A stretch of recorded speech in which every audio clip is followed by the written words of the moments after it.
शक्ति मार्ग भारत धाम के जो गर्भगृह रहेगा, गर्भगृह में आपको ये तस्वीर दिख रही होगी। भारत माता की प्रतिमा हमारे इंजीनियर के हिसाब से 21 फीट से 28 फीट के बीच में।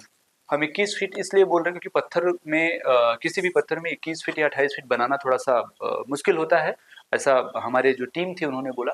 तो हम ब्रास में भी रख सकते हैं, चाहे जितना बड़ा प्रतिमा रखना चाहें। तो हम 21 फीट की प्रतिमा 21 से लेकर के 28 फीट हम यहाँ पर रिप्रेजेंट कर रहे हैं। बार बार उसका अभिप्राय बस इतना है कि हमारे देश में इतने राज्य हैं, तो हम ऐसा चाहते हैं कि 28 फीट का हो। हम प्रयास करेंगे कि 28 फीट ही रहे। अगर नहीं हो पाता है किसी भी प्रॉब्लम की वजह से, तो हम एटलीस्ट 21 फीट तो रखेंगे। ये भारत माता का गर्भगृह में रहेगा। अब हम आते हैं शक्ति मार्ग में।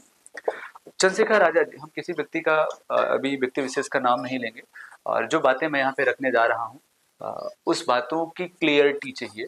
तो गूगल से लेने के बजाय एक हरिओम पंवार जी हैं, वो वीर रस के बहुत अच्छा अच्छा कविता पढ़ते हैं। आप इस जो लाइन मैं आगे बोलूँगा उस लाइन के बारे में अगर आपको क्लियरिटी चाहिए तो आप हरिओम पंवार जी से संपर्क कीजिए।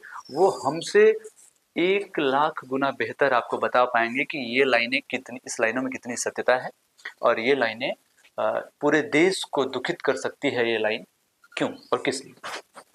हमारे भारत धाम के शक्ति मार्ग में एक तस्वीर रहेगी चंद्रशेखर आजाद जी की, और चंद्रशेखर आजाद जी ने देश के लिए क्या किया है ये बताने के लिए हम एक सरसों के बोरी में सरसों के बराबर है। चंद्रशेखर आजाद जी की प्रतिमा के पीछे एक और कारण है। नेता का भी नाम नहीं लेंगे हम, और उस व्यक्ति विशेष का भी नाम नहीं लेंगे, लेकिन वो राजनीति में ही है कि उन्होंने इनको एक बार आतंकवादी सबसे इंगित किया था कि कौन, चंद्रशेखर आजाद आतंकवादी, वो आतंकवादी।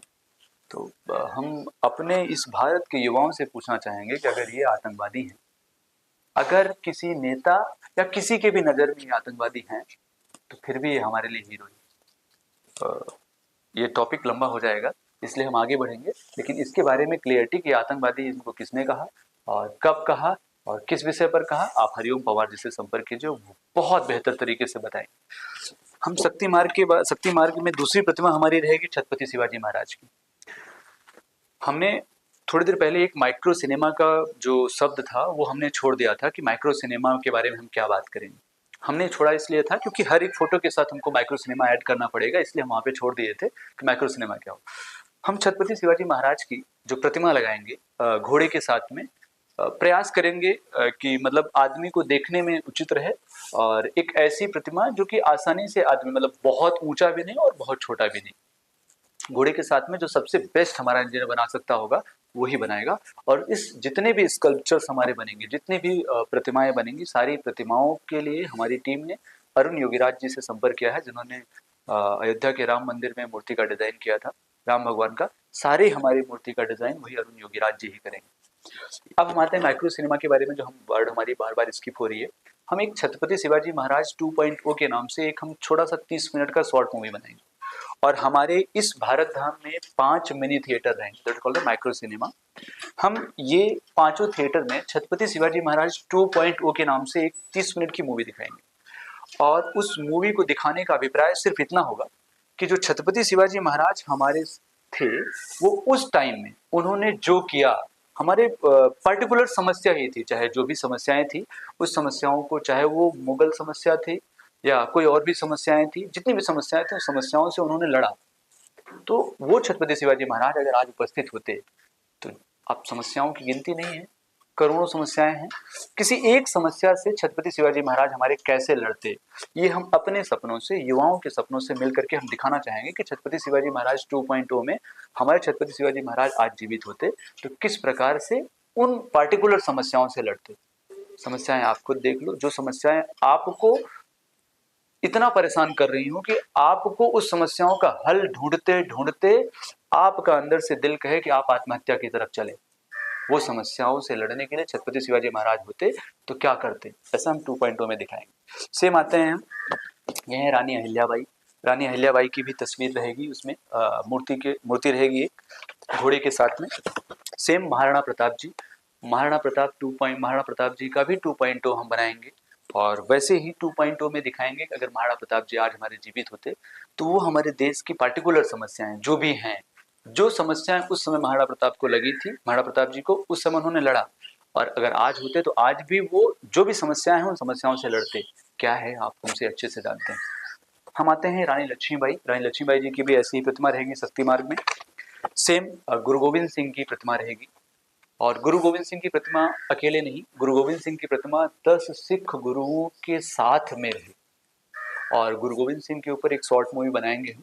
गुरु गोविंद सिंह जी के ऊपर शॉर्ट मूवी बनाने का अभिप्राय ये है कि अभी 25 दिसंबर आने वाला है और 25 दिसंबर को हर छोटे से स्कूल में, बड़े से स्कूल में देखो लाल लाल कपड़ा मिलेगा, ऊपर व्हाइट सा ऐसा रहता है, उसको पहना के सब टहलाएंगे।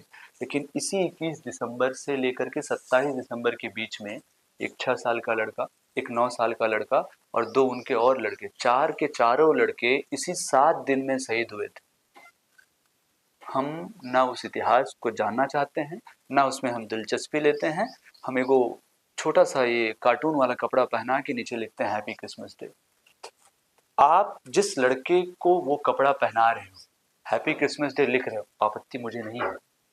हम आपसे छोटा सा एक प्रश्न कर रहे हैं, उसी लड़के को हम दीवार में चुनवाएं तो आपका पूरा खानदान कितने वर्ष तक ये याद करेगा कि ऐसा करा दिया था हमारे पड़ोसी ने, हमारे फलाने ने, हमारे धमकाने ने।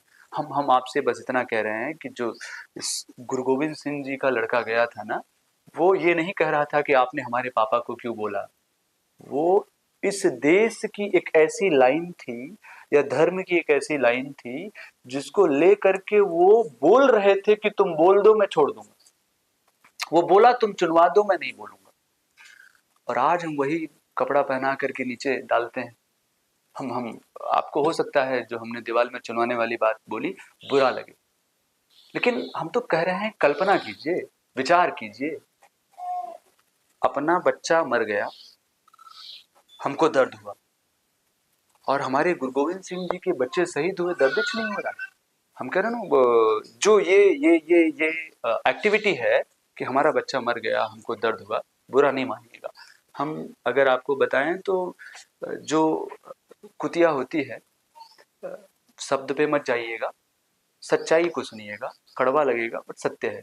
जो कुतिया होती है ना, उसका जो पिल्ला होता है, अगर उसके पिल्ले को मार दो तो वह दौड़ती है काटने। और हमारे गुरु गोविंद सिंह जी के जो बच्चे थे वो शहीद हुए, आपको उसके बारे में दुख नहीं हुआ। और आपके बच्चे को कुछ हो जाए तो आपको दुख होता है। मैं नाम नहीं लूंगा, लेकिन थोड़ा तुलना कीजिए ना, आप इंसान हैं, जानवर थोड़ी। सजाइए बच्चे को, क्रिसमस डे मनाइए, हम रोक नहीं रहे हैं, लेकिन एक एक दिल के किसी भी हिस्से में, दिल के किसी भी कोने में एक आहट तो होनी चाहिए कि एक 6 साल का लड़का, एक 9 साल का लड़का, 2 और लड़के किस लिए गए?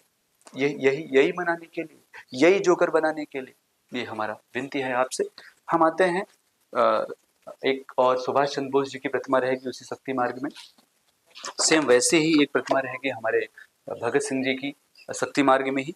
एक दुर्गा देवी है, इनकी भी प्रतिमा रहेगी। दुर्गा देवी जी के बारे में हो सकता है हमारा इतिहास इस तरीके से आपको पढ़ाया गया है, क्या पता आप जानते हो या ना जानते हो, लेकिन दुर्गा देवी जी की भी प्रतिमा रहेगी। अगर आप नहीं जानते तो गूगल कीजिएगा, दुर्गा देवी जी के बारे में आपको जानकारी मिलेगी। और एक और प्रतिमा रहेगी, ये अंतिम प्रतिमा हमारे शक्ति मार्ग में, नायका देवी जी। नायका देवी जी क्या हैं, इनके बारे में हम 1 मिनट बात करेंगे। ऐसे बहुत सारे हैं जिनके बारे में हमको बात करना है। धीरे धीरे एमबीजीए फाउंडेशन या एमबीजीए टॉक्स पर सारी चीजें आएंगी, लेकिन नायका देवी के बारे में 1 मिनट का हम समय लेंगे। आपको हम बताते हैं नायका देवी जी क्या है और नायका देवी जी ने इस देश के लिए क्या किया। आप नायका देवी जी के बारे में नहीं जानते हैं, ये बड़ा गंभीर विषय है। इस पर हम अभी बोले बजाय आपको धिक्कारें, इससे अच्छा ये है कि नायका देवी जो है, धिक्कारने से अच्छा आप जो है कल इस बात पर पश्चाताप करें जब कोई घटना आपके साथ घटित हो तो। उस घटनाओं के बारे में हम अभी नहीं बात रखेंगे, लेकिन नायका देवी के बारे में पूरी बात रखेंगे। और नायका देवी जी के बारे में आप नहीं जानते, इसके लिए थोड़ा सा हम भी शर्मिंदा हैं और थोड़ा सा हमारे इतिहासकार को भी शर्मिंदा होना चाहिए, क्योंकि हम मोहम्मद गोरी को जानते हैं। मोहम्मद गोरी वो जिन्होंने पृथ्वीराज चौहान से 16 बार युद्ध लड़े, 16 बार हारे, फिर पृथ्वीराज चौहान से एक बार जो भी किया उन्होंने, मतलब आहित किया या फिर धोखा दिया या फिर जिस भी तरीके से वो उनसे लड़े, और एक बार उनको मौका मिला तो उन्होंने आंखें निकाल ली।